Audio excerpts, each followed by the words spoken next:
تعالوا نشوف الدعاء ده أنقذ الصحابي ده إزاي.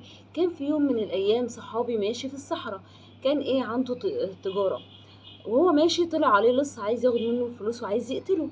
فالصحابي قال له ايه، خد الفلوس بس ما تقتلنيش. قال له لا، انا هاخد الفلوس وهقتلك. قال له طب ممكن قبل ما تقتلني اصلي ركعتين؟ قال له صلي زي ما انت عايز، انت كده كده ميت.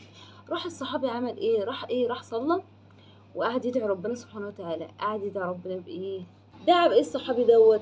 دعا ربنا قال يا ودود يا ذو العرش المجيد يا فعال لما تريد، اسألك بعزك الذي لا يرام وبملكك الذي لا يضام وبنورك الذي ملأ أركان عرشك أن تكفيني شر هذه اللص يا مغيث أغثني يا مغيث أغثني.